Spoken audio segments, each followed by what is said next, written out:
जय गुरु जी, शुक्राना गुरु जी, अनंतम शुक्राना। संगत जी, हमें रोजाना सबसे ज्यादा किस चीज की जरूरत होती है? कभी सोचा है आपने? कपड़े, खाना, घर, पैसा, नौकरी, बिजनेस। आप कहेंगे यस, पर ये सब तो भगवान हर किसी को दे ही देते हैं, क्योंकि जब उन्होंने बंदे को इस धरती पर भेजा तो इसका इंतजाम भी साथ ही कर दिया। किसी को अच्छे कपड़े दिए, किसी को कम अच्छे दिए। कोई रोज पकवान खाता है तो कोई सिंपल दाल रोटी खाता है, तो कोई अचार के साथ रोटी खाता है। कोई कम कमाता है तो कोई ज्यादा कमाता है। पर एक चीज है जिसकी सबको रोज या यूं कहें कि हर पल जरूरत होती है, वह है ब्लेसिंग्स। आप कम खाकर जी सकते हैं, 2 जोड़ी कपड़ों में गुजारा कर सकते हैं, पर कम ब्लेसिंग से गुजारा नहीं कर सकते। एटलीस्ट मैं तो बिल्कुल नहीं कर सकती। मुझे तो बहुत सारी ब्लेसिंग चाहिए होती गुरु जी से। और संगत जी, हमें ब्लेसिंग्स गुरु जी से बारंबार मिले, अपार मिले, इसके लिए हमें एफर्ट्स तो खुद ही करने पड़ेंगे ना। आज ये सत्संग क्यों गुरुजी बुलवा रहे हैं मुझे नहीं पता, उनकी लीला वो ही जाने। पर जब गुरुजी सत्संग लिखवाते हैं या बुलवाते हैं तो वह उनकी मर्जी होती है। उनकी मर्जी के बिना मैं हमेशा एक ही बात कहती हूँ कि मेरी कोई औकात नहीं है ये जिह्वा से गुरु का नाम भी लिया जा सके। ये सब उनके हुक्म से होता है। पर जब बहुत सारी संगत पोस्ट को, ऑडियो को सुनते हैं, कॉल करते हैं, मैसेज करते हैं और फिर कहते हैं आंटी हमारे मैसेज का जवाब गुरुजी ने आपके इस सत्संग से दिलवा दिया, तो मुझे बहुत खुशी होती है।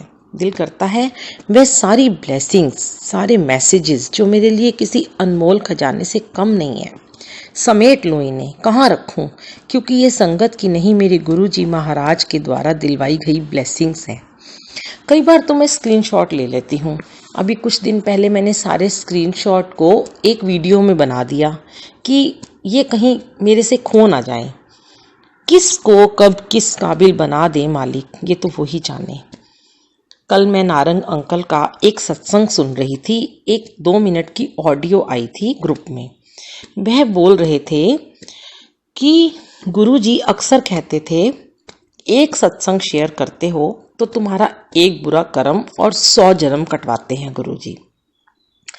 तो मैंने कहा गुरुजी मैं तो दिन भर आपके सत्संग शेयर करती हूँ, रोज करती हूँ, इसीलिए लगता है मालिक जल्दी ही मेरी 84 लाख कटवा देंगे।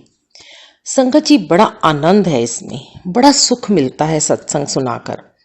जैसे आत्मा की भूख शांत होती है जब कोई एक भी कहता है कि आज आंटी आपका सत्संग सुनकर हमें नींद बहुत अच्छी आई, लगा कि जैसे आप बोल रहे हैं और गुरुजी सामने बैठकर सुन रहे हैं।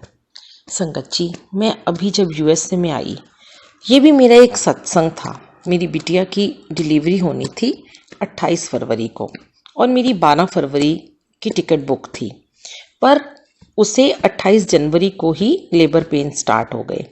आधी रात को दामाद जी का कॉल आया। बस मेरा मन किया कि बस अभी उड़कर पहुंच जाऊं। जो तैयारी करनी थी कुछ नहीं कर पाई। हम लोग उस समय अमृत वेला कर रहे थे संगत के साथ बैठकर। बेटे ने टिकट देखी तो कोई टिकट अवेलेबल नहीं थी तो कोई 70,000 65,000 की एक साइड की। गुरुजी के कमरे में बैठी थी और उन्हें मंत्र जाप सुना रही थी। उनसे कह रही थी मालिक आपने नवंबर में क्या मिरेकल दिखाया था, 42,000 में आने जाने की टिकट बुक करी थी जो इतिहास में कभी नहीं हुआ था। क्या इस बार भी दासी के साथ कुछ ऐसा ही करेंगे?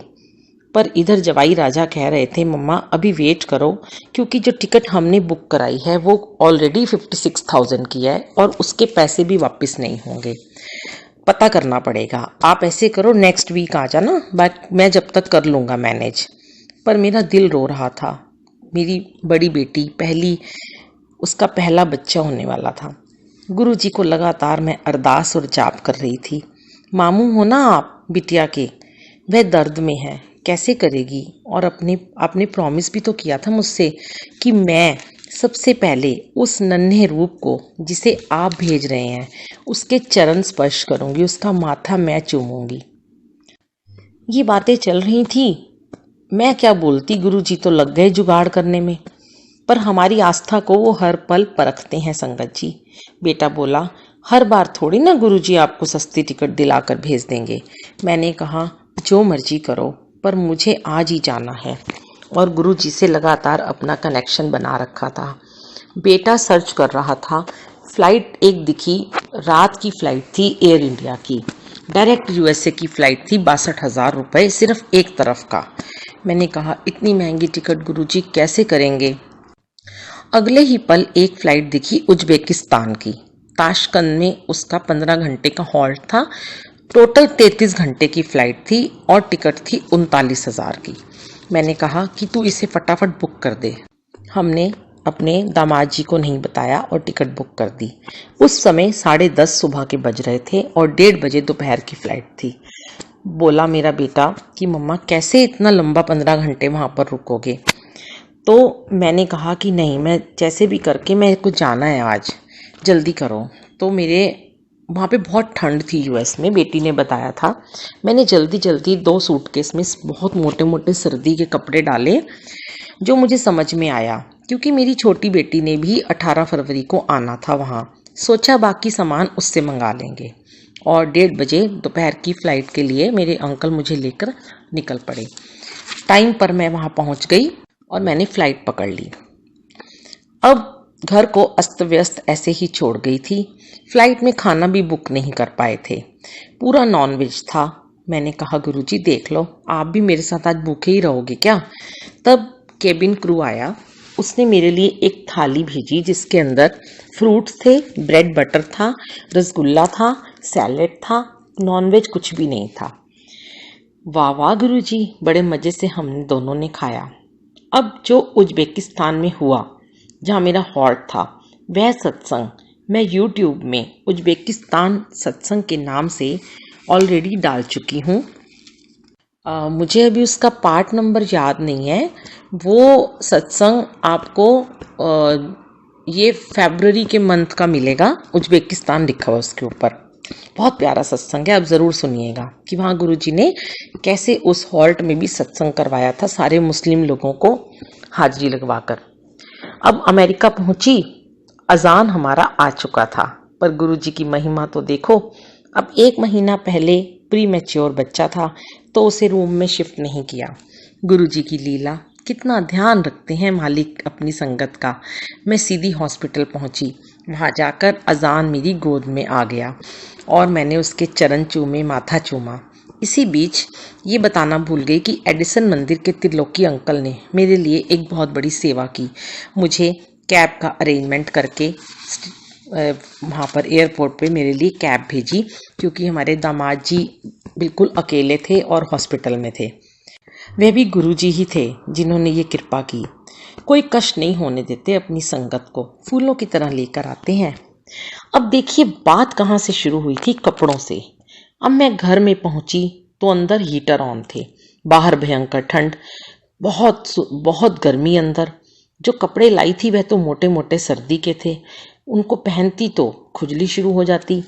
अब मेरे पास सिर्फ 2 जोड़े थे जो गर्मी के कपड़े थे, वही धोती वही पहनती। एक दिन गुरुजी को बोला, अपनी पुरानी पिक्स देखकर बोली, कितना सजी संवरी रहती थी, आपके सत्संग में, मंदिर में आती थी, कोई कपड़ा मैं 3 महीने से पहले रिपीट नहीं करती थी। ये क्या लीला है आपकी। बोले, तेरा एकांतवास है, अब तू सबकी सेवा कर, बच्चे की, बेटी की, दामाद की, और सत्संग लिख। तब तक संगत जी कोई लॉकडाउन भी नहीं था इंडिया में, कोई कोरोना भी नहीं था। मैंने कहा, बिल्कुल ही साध्वी बना दिया है आपने। मेरी बेटी भी बोली कि मम्मा आप तो बिल्कुल सिंपल और बड़े सारा दिन काम में रहते हो और सत्संग लिखते रहते हो। मैंने कहा, गुरुजी ठीक है, 2 महीने में चली जाऊंगी। बिटिया बोली, आप 4 महीने रुक जाओ मम्मा। तो मैंने एक सत्संग में ऐसे ही संगत को अचानक से लिख दिया कि मैं जून में जब वापस आऊंगी तब आपसे मिलूंगी। फिर सोचा ये क्या लिख दिया मैंने। गुरुजी को कहने लगी, अब इस बार देखो एडिसन भी नहीं जा पा रही हूँ, 4 बार तो आपने बुला लिया, अमृत वेला संगत आकर ले गई थी। मेरा बर्थडे भी मनाया 25 फरवरी को एडिसन मंदिर में, अमृत वेला में गुरुजी के साथ। वाह, त्रिलोकी अंकल ने सारी संगत के साथ मेरा केक कटवाया। ये सब सपना लग रहा था कोई। मैं बड़ी उदास थी। इतने में पता चला इंडिया में बड़े मंदिर बंद, सत्संग बंद, सब बंद। गुरुजी विजन में आकर बोले, खुश है हुन तो सब नु बंद कर दिता मैंने कहा ऐसा मत करो गुरुजी, अब मुझे रख लो अमेरिका में जब तक रखना चाहते हो, पर सबको तो दर्शन दो। बोले ए मेरा काम है, मैं आपे करना है किमें करना है, तू बस इत्थे रह, सेवा कर, सत्संग लिख और पांदी जा। एक दिन अमृत वेला में बोले, तेरी सेवा पूरी नहीं हुई, ये हमारे संचित कर्म होते हैं और प्रारब्ध के कर्म। जब तक सेवा पूरी नहीं होती बार बार तुझे उस जगह पर आना पड़ेगा। तो ये अमेरिका में तेरे को बार बार ना आना पड़े, तो मैं चाहता हूं कि तू अपने सारे कर्म पूरे करके सेवा करके कटवा कर यहाँ से जा। संगत जी, मुझे आंसर मिल गया था। अब मन बहुत शांत था। कपड़ों का मोह, तैयार होने का मोह सब खत्म होता जा रहा था। रोज सत्संग रिकॉर्ड करती, रोज गुरुजी लिखवाते, रोज डलवाते। अब बिल्कुल चुप हूँ। ले जाना चाहेंगे तो ले जाएंगे। बोले, तेरी सेवा इंडिया पहुँच रही है ना, हर जगह तेरी आवाज़ पहुँच रही है, ये मेरे हुक्म से होता है। कहाँ तू वीकली सत्संग डालती थी, 10 दिन में डालती थी, अब देख रोज़ाना, मेरी ब्लेसिंग है ये। संगत जी, कौन नहीं लेना चाहेगा ऐसी ब्लेसिंग? मैं तो झोलियाँ भर भर के लेना चाहती हूँ। तो हमें क्या चाहिए? सिर्फ ब्लेसिंग। बाकी सब कपड़े, दिखावा, तैयार होना, पैसा, ये सब एक अनदर चीज़ें हैं। जब ब्लेसिंग मिल जाती है तो वो एक अनमोल खजाना है जो कभी ख़त्म नहीं होता। तो मैं चाहती हूँ गुरुजी से सब लोग ब्लेसिंग लें, सब अपना मंत्र जाप करके जब तक घर बैठे हैं। देखिए मैं कितनी खुश हूँ यहाँ पर, मुझे कोई दुख नहीं है, मैं बहुत खुश रहती हूँ और हंसते मुस्कुराते हुए अमृत वेला करती हूँ।